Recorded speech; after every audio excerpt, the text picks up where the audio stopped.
تدخل الثقة في نفسية عناصر المنتخب الرواندي. وانطلق سفيان فخروني.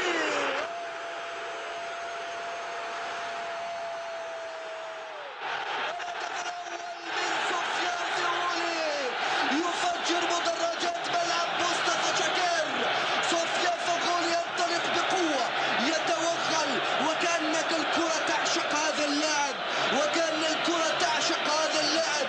بمجرد أن لمست قدمه بكثير من الحظ ولكن بكثير من الذكاء أيضا فخروني سفيان يفتتح باب التسجيل ويسجل ثاني أهدافه مع المنتخب الجزائري.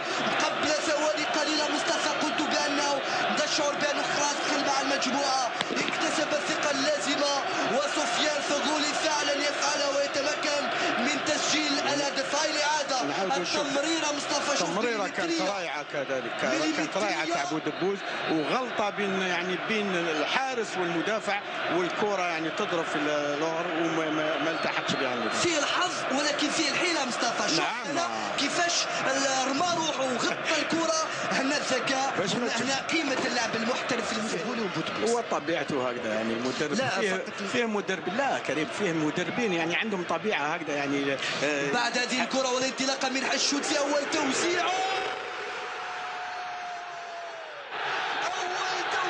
لحشود وثاني الهدف بالسوداني. يا سلام يا سلام يا سلام يا سلام.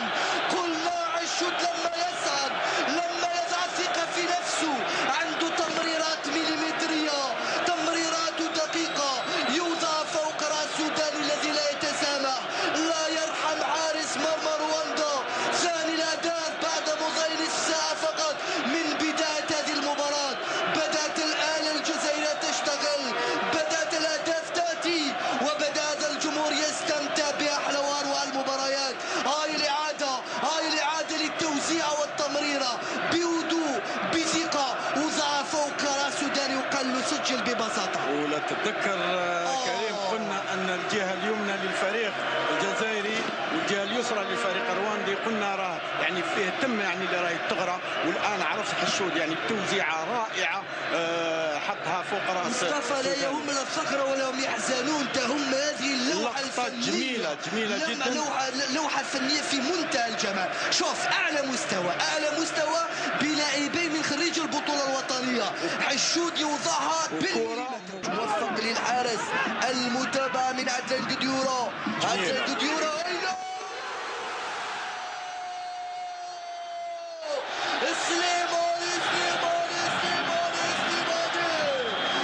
سليماني يضيف ثالث الأهداف بالقلب بالإرادة بالحرارة. سليماني يسجل ثالث الأهداف ويفجر مدرجات. كم هو جميل، ثقة كبيرة، تغييرات مفاجئة، ورهان يكسبه المدرب الونيزيك. حتى اسمه كثير لم أتلفظه جيدا بعد هذه اللقطة والمميزة من اللاعب سليماني آلي لوزيتش. بعد هذه التوزيعة من عدلان قديورة لسليماني وهدف ثالث. فعلا القبعة ترفع للمدرب آلي لوزيتش. سليماني وتكلمنا على الميزة تاعو، من الميزات تاعو هي الضربات الرأسية هذه. شوف الإرهاق كيفاش يعني طلع وكيفاش براسه. الآن وأضاف إلى رتم آخر رهيب